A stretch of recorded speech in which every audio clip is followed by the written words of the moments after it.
വാസസ്ഥലം കൃപാസനം, കൃപയുടെ വാസസ്ഥലം കൃപാസനം. വേദനിക്കുന്നവർക്കെന്നും ആത്മധൈര്യത്തിനഭിഷേകം, വചനത്തിനഭിഷേകം, ആത്മസൗഖ്യത്തിനഭിഷേകം. വരുവിൻ നിങ്ങൾ യേശുവിൻ സന്നിധേ, അവനേകും സാന്ത്വനം. കൃപയുടെ വാസസ്ഥലം കൃപാസനം, കൃപയുടെ വാസസ്ഥലം കൃപാസനം.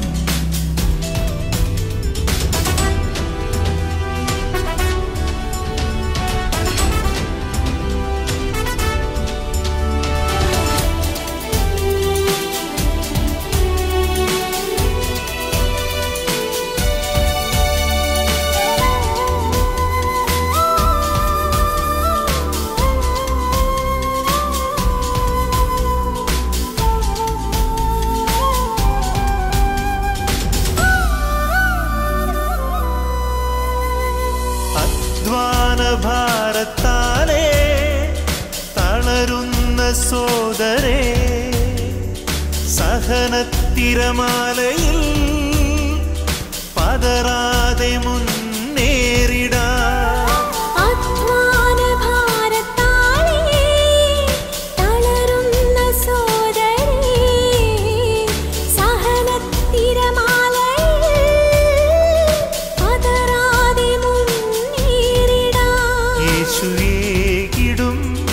അഭിഷേകം സാന്ത്വനാഭിഷേകം, യേശുവേകിടും അഭിഷേകം സാന്ത്വനാഭിഷേകം.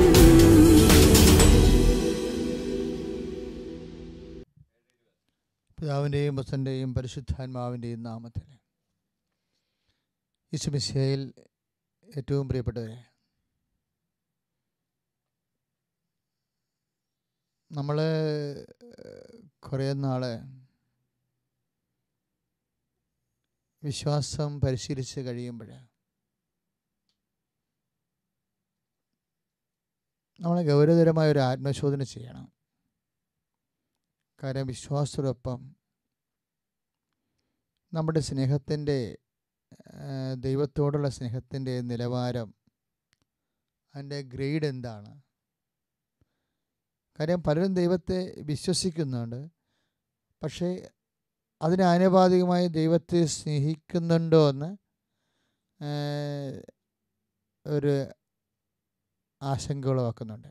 കാരണം ദൈവത്തെ സ്നേഹിക്കുകയാണെങ്കിൽ വിശ്വാസത്തിൽ മാന്യം വരേണ്ട വിഷയമില്ല. നിനക്ക് വിശ്വാസത്തിൽ മാന്യം വരുന്നുണ്ടെങ്കിൽ എവിടെയോ സ്നേഹത്തിൻ്റെ കുറവുണ്ടെന്നാണ്. കാര്യം സ്നേഹമാണ് വിശ്വാസത്തെ ആക്ടിവേറ്റ് ചെയ്യിക്കേണ്ടത്. ഇപ്പം ഗലാത്യൻ ലേഖനത്തിൽ 5:6 സ്നേഹത്താൽ പ്രവർത്തന നിരതമായ വിശ്വാസമെന്നാണ് പരിശുദ്ധാത്മാവിൻ്റെ വെളിപാട്.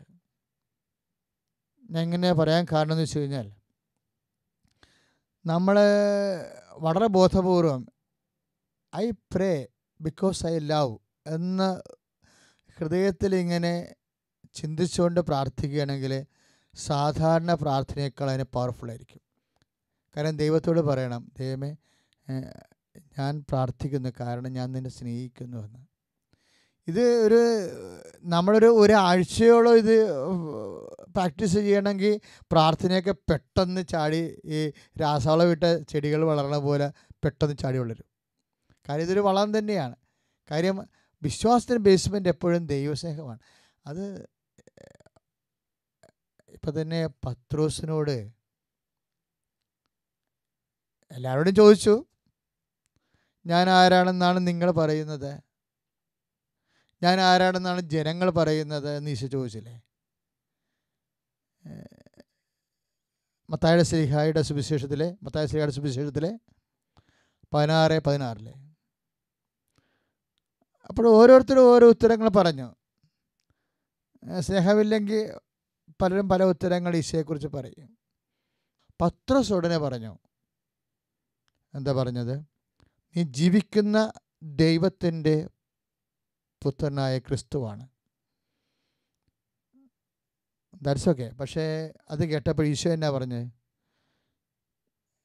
മാംസരക്തങ്ങളല്ല, മാനുഷികമായ ജ്ഞാനമല്ല നിനക്കിത് വെളിപ്പെടുത്തിയത്,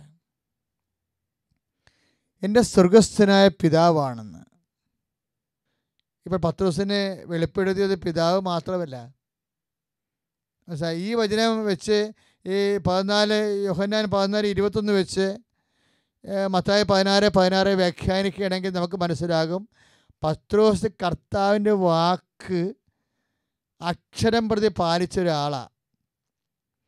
അങ്ങനെ പാലിച്ച് ദൈവത്തെ സ്നേഹിച്ച് പോയപ്പോൾ ആ ഈശോ, പിതാവും ഈശോയും കൂടിയാണ്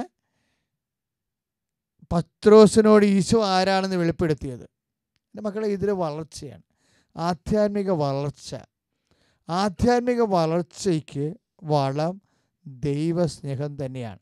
ദൈവസ്നേഹം എന്ന് പറയുമ്പോൾ ഞാൻ ദൈവത്തെ സ്നേഹിക്കുന്നു, യേശുവേ സ്തോത്രം, അല്ല. ദൈവത്തിൻ്റെ വചനം ഇന്ന് മുതലെങ്കിലും കർത്താവേ ഒരു വചനമെങ്കിലും ഒരു ആഴ്ചയിൽ പ്രാവർത്തികമാക്കുവാൻ എന്നെ സഹായിക്കണമെന്ന് പ്രാർത്ഥിക്കണം. ഇപ്പം ഞാനൊരു സഹോദരി ഞാനൊരു ധ്യാനം നടത്തിക്കൊണ്ടിരിക്കുകയായിരുന്നു കഞ്ഞിപ്പാടത്ത്, ആലപ്പുഴ. അപ്പോൾ രാത്രി ഒരു സഹോദരി ഒരു ആരാധന സമയത്ത് പെട്ടെന്ന് ഒരു മെസ്സേജ് ഉണ്ടായി, ചുണ്ടിലെ പാണ്ട് അസുഖം മാറണമെന്ന്. അപ്പം ഞാനത് അപ്പം തന്നെ ഈശോ തന്ന സന്ദേശം ഞാൻ കൈമാറി, സമൂഹത്തിന് കൈമാറി. ആ ധ്യാനം ഭംഗിയായിട്ട് കഴിഞ്ഞു. പിറ്റേ ദിവസം ഞാൻ അമ്പലപ്പുഴ പള്ളിയിൽ പോയിരിക്കുമ്പോൾ ഒരു ചെടുത്തി വന്നു, ഒരു മോളല്ല ഒരു സഹോദരി, അവർക്ക് 10-27 വയസ്സ് കാണാം. അച്ഛാ, ഇന്നലെ രാത്രി ആരാധനയ്ക്കില്ലേ അച്ഛൻ വിളിച്ച് പറഞ്ഞില്ലേ അച്ഛാ, ഞാനാ സുഖപ്പെട്ടത്. 27 കൊല്ലമായിട്ട് എനിക്ക് ചുണ്ടേപ്പാണ്ടായിരുന്നു, വെള്ളപ്പാണ്ട്. കർത്താവ് എടുത്ത് മാറി. രാത്രി തന്നെ വന്ന് കണ്ണാടി നോക്കിയപ്പോൾ പാണ്ട് കാണാനില്ല. അതുകൊണ്ട് ഓടി അച്ഛനെ കാണാൻ വേണ്ടി വന്നതെന്ന് പറഞ്ഞു. ഞാനത് കാര്യം 27 വർഷമായിട്ട് ചുണ്ടേപ്പാണ്ടല്ല, ഈശോ ഒരു സെക്കൻഡോട് എടുത്ത് മാറ്റിയ. ഞാൻ അവളെ പ്രാർത്ഥിച്ച്, അവളെ ഇറങ്ങി നന്ദി പറഞ്ഞ് പോകാൻ നേരത്ത് പറഞ്ഞ അച്ഛാ ഒരു കുഴപ്പമുണ്ട്. ഞാൻ പറഞ്ഞു, എന്നാ കുഴപ്പം? അതേ, ഞങ്ങളുടെ കുഴൽക്കിണർ ആരോടെ തല്ലിപ്പൊട്ടിച്ച്. ഞാൻ ആളെ കാണാൻ, ഞങ്ങളെ ആൾക്കാരെല്ലാം കൂടിയിട്ടുണ്ട്, ആൾക്കാരെ കാണാതിരിക്കുകയാണ്, കാണുമെങ്കിൽ പണിയായിരിക്കും അവനെന്ന്. അപ്പം ഞാൻ പറഞ്ഞു, ഇപ്പം നിങ്ങൾ എവിടെ നിന്ന് വെള്ളം കോരണേ? അത് അപ്പുറത്തെ വീട്ടിൽ കുഴൽക്കിണറുണ്ട്, അവിടെ പോയി കോരുകയാണ്. അപ്പം ഞാൻ മോളോട് പറഞ്ഞു, മോളെ നീ അവരെ ശപിക്കാനും നിൽക്കണ്ട, വെള്ളം വരുമ്പോൾ വരട്ടെ, നീ അവിടെ പോയി കോരിക്കൊള്ളാൻ പറഞ്ഞു. എന്താ അറിയാവാ, എൻ്റെ മനസ്സിൽ വന്ന് വാക്കേ, നിന്നോട് 1 മൈൽ പോകാൻ നിന്നോട് ആവശ്യപ്പെടുന്നതിൻ്റെ കൂടെ നീ 2 മൈൽ പോകണം. ഇപ്പോൾ എന്താ അതിൽ സംഭവിച്ചിരിക്കണത്? ഞാൻ പറഞ്ഞു, നിനക്കിപ്പോൾ ഒരു 50 ചുവട് കൂടി കഴിയുമ്പോഴാണ് അടുത്ത കുഴൽക്കിണറുള്ളത്. നീ നിൻ്റെ മനസ്സിനെ പഠിപ്പിക്കണം. എന്തിനാണ്? കർത്താവിൻ്റെ വചനം പാലിക്കാൻ. അതിൻ്റെ ഒരു ഫർലോകം അപ്പുറത്താണ് കുഴൽക്കിണർ. നീ വിചാരിച്ചോ വെള്ളം കിട്ടാതെ വെള്ളം കിട്ടേണ്ടി വരത്തില്ലേ? നീ പോകേണ്ടി വരത്തില്ലേ? അപ്പോൾ കർത്താവെ, എൻ്റെ കുഴൽക്കിണർ ഇതുപോലെ ആൾക്കാരെ നശിപ്പിച്ചിരിക്കണം. എനിക്കിനി ഇപ്പോൾ അത് വെള്ളം കിട്ടണമെന്നുണ്ടെങ്കിൽ 50 ചുവട് കൂടി പോകണം. അപ്പോൾ 50 ചുവട് പോകണമല്ലാതെ നീ ഇങ്ങനെ പ്രാഗി പോകണതിനേക്കാൾ ഉപരി നീ 100 ചുവട് മനസ്സിൽ കാണണം. എന്താണ്? അത് കർത്താവിൻ്റെ വചനമാണ്. നിന്നോട് 1 മൈൽ പോകാൻ ആവശ്യപ്പെടുന്നതിന് കൂടെ നീ 2 മൈൽ പോകാൻ. അപ്പോൾ നിൻ്റെ മനസ്സിന് നീ 2 മൈൽ കണ്ടു കഴിഞ്ഞാൽ അത് കർത്താവിൻ്റെ വചനമായി. നിനക്ക് പാടാണ് പാലിക്കാൻ, പക്ഷേ എൻ്റെ നിത്യജീവനുണ്ട്. ദൈവജനെ ഇതുപോലെ ദുർഘടങ്ങളിൽ നിന്ന് നിത്യജീവൻ കണ്ടെത്താൻ കഴിയണം. ദൈവജനം പാടാണ്. ദൈവജനം ഈസി ആണെങ്കിൽ പിന്നെ ഈസിയെ കുറിച്ചൊക്കെ പറഞ്ഞ കാര്യമില്ലല്ലോ. വെറുതെ മനുഷ്യൻ്റെ പാപങ്ങൾ മോചിക്കട്ടെന്ന് പറഞ്ഞാൽ പോരെ. അപ്പോൾ ദൈവജനം പാടാണ്. അത് പാടാക്കി വെച്ചിരിക്കുന്നത് എന്തിനാണ്? ബലം പ്രയോഗിക്കാനാണ്. നമ്മൾ 5:19 മത്തായിയിൽ എന്താ വായിക്കണത്? ഈ കൽപ്പന എത്ര ലഘുവായാലും ശരി അത് പാലിക്കാൻ മറ്റുള്ളവരെ പഠിപ്പിക്കുകയോ ചെയ്യുന്നവർ ദൈവരാജ്യത്തിൽ വലിയവനായിരിക്കുമെന്നാണ്. അതിനർത്ഥം എന്താണ്? വചനം പോലും ചെറുതുകൊണ്ട് വലുതുകൊണ്ടെന്ന് അതിനർത്ഥം. ഈ കൽപ്പന എന്ന് പറഞ്ഞിട്ട് എന്താണ്? ഈ വചനം. അപ്പം ചെറിയ വചനങ്ങളുണ്ട്, വലിയ വചനങ്ങളുണ്ട്. അപ്പോൾ വലിയ വചനങ്ങൾ നമ്മൾ പാലിക്കുകയാണെങ്കിലോ, ചില ആൾക്കാർക്ക് വലിയ വചനങ്ങൾ പാലിക്കാനാണ് ചില സമയത്ത് ദൈവം വിളിക്കണത്. വലിയ വചനങ്ങൾ പാലിക്കാൻ. ഇപ്പം ചില ആളുടെ രോഗങ്ങളൊക്കെ 6 കൊല്ലം 10 കൊല്ലമൊക്കെ നിൽക്കുകയാണ്. ചില ആൾക്കാരെ പുറത്താക്കിയിരിക്കുകയാണ്. ചില മൂത്ത സഹോദരങ്ങളൊക്കെ കുടുംബത്തിൽ നിന്ന് പുറത്താക്കിയിട്ടില്ലേ? അവൻ്റെ കാശ് കൊണ്ട്, അവൻ്റെ ഭാര്യയുടെ കാശ് കൊണ്ടൊക്കെ അനിയന്മാരെയൊക്കെ പഠിപ്പിച്ച് വലിയ ആളാക്കി വെച്ചിട്ട് അമ്മമാർ വരെ അവരെ കൈ ഒഴിയും അവസാനം. കാര്യം എന്താണ്? മൂത്തവൻ്റെ ഒന്നും ഉണ്ടാകത്തില്ല. അപ്പോൾ ഏതെങ്കിലും വിഷയങ്ങളിൽ നീ പരാജയപ്പെട്ടെന്ന്, മറ്റൊരു ചതിച്ചെന്ന്, വഞ്ചിച്ചെന്ന് വിചാരിച്ചാൽ അവിടെ നീ അവരെ കക്ഷി ചേർക്കുകയല്ല വേണ്ടത്. നീ ദൈവത്തെ കക്ഷി ചേർത്തുകൊണ്ട് നിൻ്റെ നിത്യത വരെയുള്ള ജീവിതം നീ ക്രമീകരിക്കാൻ ദൈവം നിന്നെ സഹായിക്കട്ടെ. നല്ലവനായ ഈശോയെ, ഈ നിമിഷങ്ങളിലെ അങ്ങ് നൽകിയ വചനത്തിൻ്റെ പൊരുൾ ഞങ്ങളുടെ ജീവിത യാഥാർത്ഥ്യങ്ങളുമായി കൂട്ടിവെച്ചുകൊണ്ട് നിൻ്റെ കാൽപ്പാടുകൾ ഞങ്ങൾക്കിടെ വഴികൾക്ക് മുമ്പേ കാണുവാൻ ഞങ്ങളെ പരിശീലിപ്പിക്കണമേ. യേശുവേ സ്തോത്രം. സ്തുതിക്കട്ടെ. ഹല്ലേലൂയ. യേശുവേ നന്ദി കർത്താവേ. സ്തോത്രം.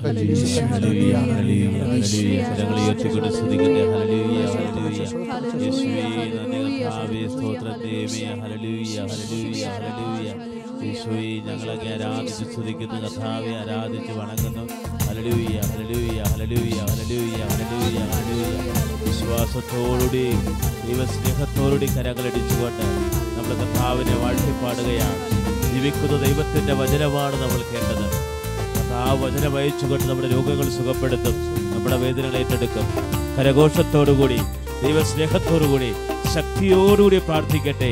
കരങ്ങളടിച്ചുകൊണ്ട് പാടട്ടെ. ഈശോ നമ്മളെ സ്പർശിക്കേണ്ടതാണ്. കരുണയിൻ സാഗരമേ, ശോകക്കോടും വെയിലേറിടുമ്പോ, കരുണയിൽ സാഗരമേ, ശോകക്കോടും വെയിലേറിടുമ്പോ,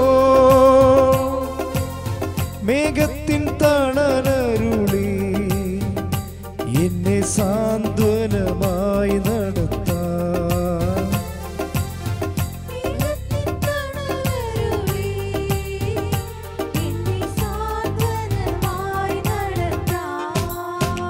കരങ്ങൾ ഉയർത്തി അടിച്ചുകൊണ്ട് കൃപയരുക, അളവന്നെ പകർന്നിടുക, കൃപയരുക, കൃപയരുക, അളവന്നെ പകർന്നിടുക. ഈ ഭൂവിലൻ യാത്രയിൽ ദൈവകൃപയരുക, ഈ ഭൂവിലൻ യാത്രയിൽ ദൈവകൃപയരുക. കരങ്ങൾ ഉയർത്തിക്കൊണ്ട് സ്തുതിക്കട്ടെ. അതിശക്തമായി യേശുവേ എന്ന് വിളിച്ചപേക്ഷിക്കൊണ്ട് സ്തുതിക്കട്ടെ. Hallelujah hallelujah hallelujah. കർത്താവായ ദൈവമേ, ഞങ്ങളങ്ങേ സ്തുതിച്ച് പ്രാർത്ഥിക്കുന്ന കർത്താവേ, ഞങ്ങളുടെ കുടുംബത്തെ സമർപ്പിച്ച് കേൾക്കുന്നു. 5,5000 പേരെ തീറ്റിപ്പോറ്റിയ ദൈവമേ, ഞങ്ങളുടെ കുടുംബത്തിന് ദാരിദ്ര്യ മേഖലകൾ സമർപ്പിച്ച് പ്രാർത്ഥിക്കുന്ന കർത്താവേ, hallelujah hallelujah hallelujah hallelujah hallelujah. അധ്വാനിക്കുന്നവരും ഭാരം വഹിക്കുന്നവരും ഏറ്റെടുക്കെ വരട്ടെ എന്ന് പറഞ്ഞ ദൈവമേ, തൊഴിൽ മേഖലകളെ സമർപ്പിച്ച് പ്രാർത്ഥിക്കുന്ന കർത്താവേ, തൊഴിൽ രഹിതരെ സമർപ്പിച്ച് പ്രാർത്ഥിക്കുന്ന കർത്താവേ, വരുമാന മാർഗങ്ങൾ ശക്തിപ്പെടുത്തണമേ എന്ന് പ്രാർത്ഥിക്കുന്നു. ഹല്ലേലൂയ. യേശുവേ ആരാധന. നല്ലവനായ ഈശോയെ, ഞാൻ അങ്ങേക്ക് സ്തോത്രം ചെയ്യുന്നു ഈശോയെ. ഇതേ അഭിഷേകത്തോടു കൂടി ഞങ്ങളുടെ സാക്ഷ്യം കേൾക്കാൻ പോവുകയാണ്.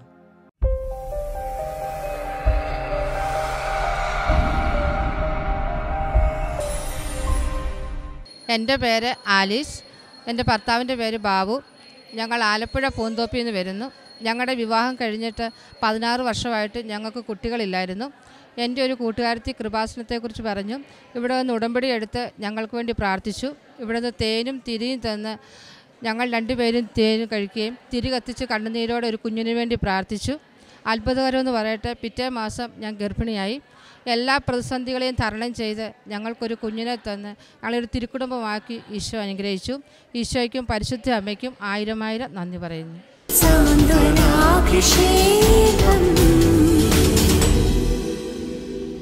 സഹോദരങ്ങളെ, നമ്മളിപ്പോൾ കേട്ട സാക്ഷിയാണ് ശരിക്കും ഒരു മിറക്കിളാണ്. ദൈവം നേരിട്ടിടപെട്ടാണ്. ബൈബിൾ കാലത്തെ പോലെ ആണ് ദൈവം ഇപ്പോഴും. കാര്യം ഇപ്പോഴും മനുഷ്യൻ്റെ വിശ്വാസം, കാത്തിരിക്കാനുള്ള ക്ഷമ മനുഷ്യന് ഇക്കാലങ്ങളിലെ മനുഷ്യൻ്റെ മനസ്സിന് കുറവാണ്. അത് കാരണമാണ് മിറക്കിൾ കൂടുന്നതിൻ്റെ കാരണം.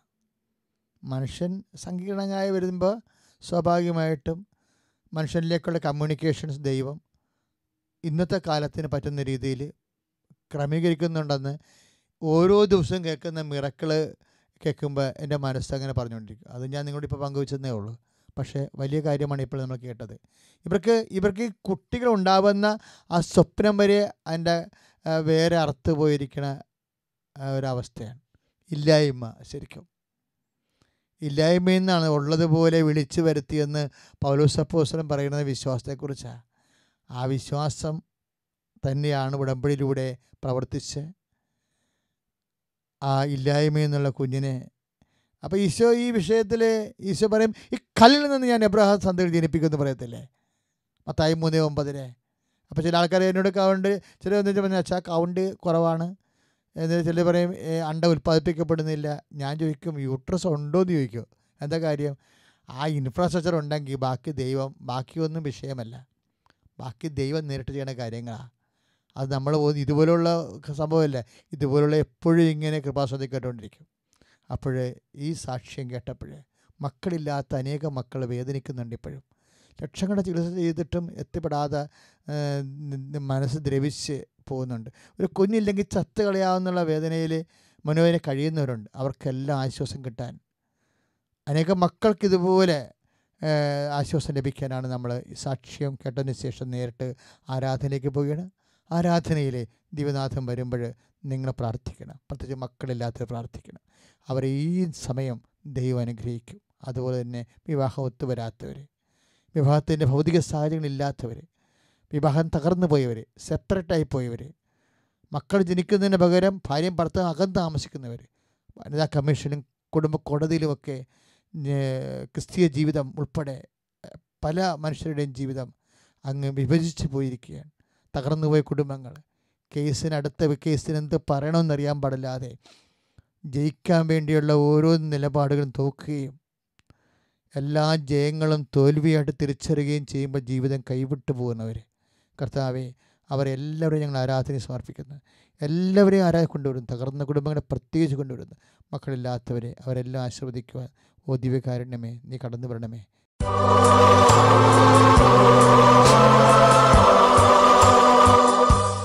പരിശുദ്ധ പരമ ദിവ്യകാരുണ്യ ഈശോയ്ക്ക് എന്നേരവും ആരാധനയും സ്തുതിയും പുകഴ്ചയും ഉണ്ടായിരിക്കട്ടെ. നിത്യസ്തുതിക്ക് യോഗ്യമായ പരിശുദ്ധ പരമ ദിവ്യകാരുണ്യ ഈശോയ്ക്ക് എന്നേരവും ആരാധനയും സ്തുതിയും പുകഴ്ചയും ഉണ്ടായിരിക്കട്ടെ. പരിശുദ്ധ പരമ ദിവ്യകാരുണ്യ ഈശോയ്ക്ക് എന്നേരവും ആരാധനയും സ്തുതിയും പുകഴ്ചയും ഉണ്ടായിരിക്കട്ടെ. ആരാധന ആരാധന ആരാധന ആരാധന ആരാധന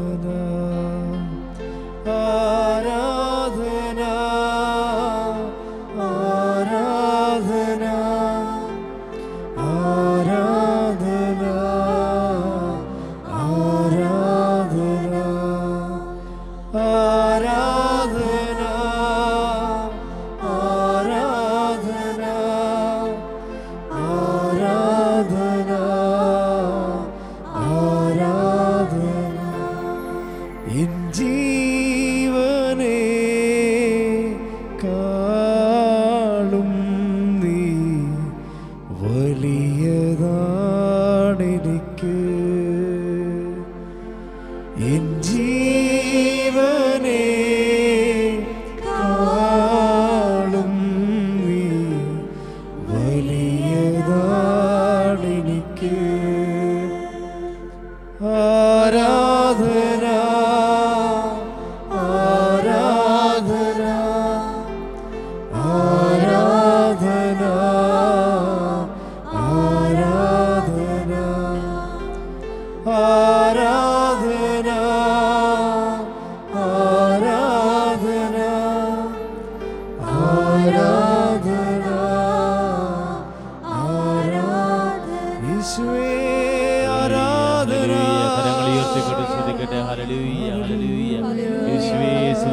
പ്രാർത്ഥിക്കുന്നു കർത്താവേ. കർത്താവായ ദൈവമേ, ഞങ്ങളങ്ങേ സ്തുതിച്ച് പ്രാർത്ഥിക്കുന്നു കർത്താവേ. മധ്യയായ എലിസബത്തിന് സന്താന ഭാഗ്യം കൊടുത്ത ദൈവമേ, ഞങ്ങളങ്ങേ ആരാധിച്ച് സ്തുതിക്കുന്നു കർത്താവേ. കർത്താവായ ദൈവമേ, 90 വയസ്സായ സാറായിക്ക് സന്താന ഭാഗ്യം കൊടുത്ത ദൈവമേ, സന്താനരഹിതരെ സമർപ്പിച്ച് പ്രാർത്ഥിക്കുന്നു. തകർന്നുപോയ കുടുംബ ബന്ധങ്ങളെ സമർപ്പിച്ച് പ്രാർത്ഥിക്കുന്നു. വേർപെട്ട് ജീവിക്കുന്ന കുടുംബ ബന്ധങ്ങൾ കർത്താവേ, ഡൈവോഴ്സായി കഴിയുന്ന കുടുംബങ്ങൾ കർത്താവേ, കോടതി കേസുകളുമായി കഴിയുന്ന കുടുംബങ്ങൾ സമർപ്പിച്ച് പ്രാർത്ഥിക്കുന്നു കർത്താവേ. അവിടുത്തെ ശക്തി ഒഴുക്കണമേ എന്ന് പ്രാർത്ഥിക്കുന്നു കർത്താവേ. ബന്ധനങ്ങൾ അഴിക്കുന്നവനെ, കെട്ടുകൾ പൊട്ടിക്കുന്നവനെ അങ്ങയുടെ തിരുനാമത്തെ ഞങ്ങൾ വിളിച്ചപേക്ഷിച്ച് പ്രാർത്ഥിക്കുന്ന കർത്താവേ. കർത്താവേ, തീരാവ്യാധികൾ രോഗങ്ങളായി ആശുപത്രിക്ക് സമർപ്പിക്കുന്ന ഹല്ലേലൂയ. കർത്താവേ, മനസ്സ് ഇടിഞ്ഞു പോയ മക്കളുണ്ട് ഈശോ. മനസ്സ് പല കാലങ്ങളായിട്ട് പ്രാർത്ഥിച്ചിട്ട് ഉത്തരം കിട്ടാതെ അവസാനം ആ പ്രാർത്ഥനയുടെ വിഷയം തന്നെ മറന്നു പോയവരും വിധിക്ക് കീഴ്പ്പെട്ടതുപോലെ കർത്താവേ, മനുഷ്യന്മാരെ ദൈവത്തിൽ നിന്ന് അകന്നു പോയവരുണ്ട് ഈശോ.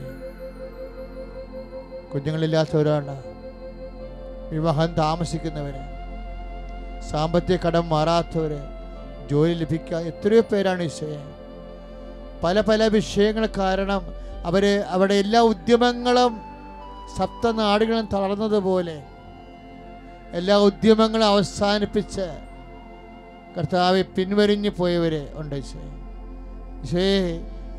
കർത്താവ് കല്ലിൽ നിന്ന് എബ്രഹാത്തിന്റെ സന്തതികൾ ജനിപ്പിക്കാൻ ദൈവത്തിന് കഴിയുമെന്ന് പറഞ്ഞ കർത്താവെ, പ്രതീക്ഷകളെല്ലാം കല്ലും കരിങ്കല്ലുമായി മാറുകയും കർത്താവെ, നീ കടന്നു വരുമ്പോൾ 38 വർഷമായി കർത്താവ് രോഗബാധിതയായിരുന്നവന്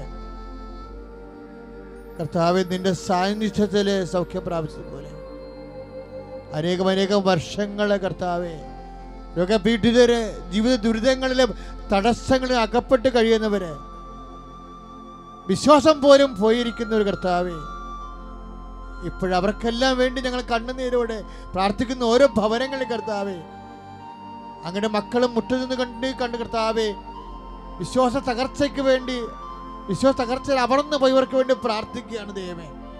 ഈ ആരാധനയിൽ കർത്താവെ, കഴിയുന്ന ബ്രഹത്തെ സന്ധിയിൽ ജനിപ്പിച്ച ദൈവത്തിന്റെ ശക്തി, ശിഷ്ടശക്തി കർത്താവെ, ഇല്ലായ്മ ഉള്ളതുപോലെ വിളിച്ചു വരുത്തിയ ദൈവത്തിന്റെ കൃപ കർത്താവെ മക്കളിലേക്ക് ആവശ്യിക്കണം പ്രാർത്ഥിക്കുന്നു.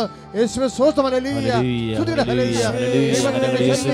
ദൈവത്തിന്റെ കൃപ, മാരക രോഗങ്ങള്, വ്യാധികള്, ദുരിതങ്ങള്, മക്കളില്ലാത്തവര്, ജോലി ലഭിക്കാത്തവര്, വിവാഹം താമസിക്കുന്നവര്, യേശുക്രിസ്തുവിന്റെ നാമത്തില് സംബന്ധമായ വിദ്യാഭ്യാസ സംബന്ധമായ സാങ്കേതിക കുരുക്കുകള്, സാങ്കേതിക തടസ്സങ്ങള് യേശുക്രിസ്തുവിന്റെ നാമത്തില് മാറിപ്പോടാ. യേശുവേ ആരാധന, ദൈവമേ ആരാധന. Hallelujah, hallelujah, hallelujah. ദൈവമേ ആരാധന.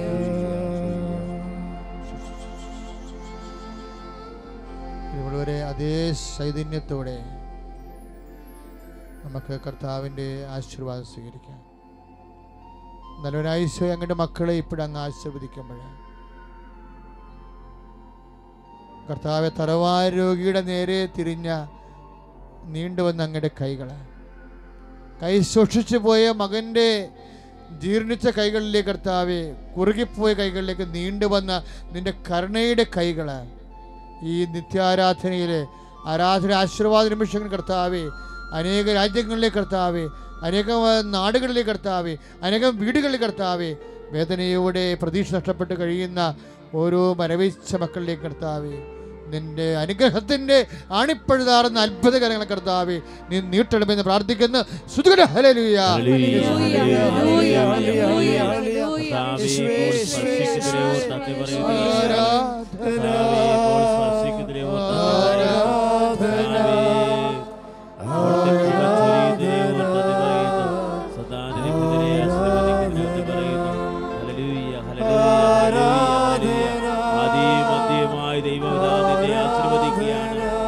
ഉയർത്തിക്കൊണ്ട് സ്തുതിക്കട്ടെ.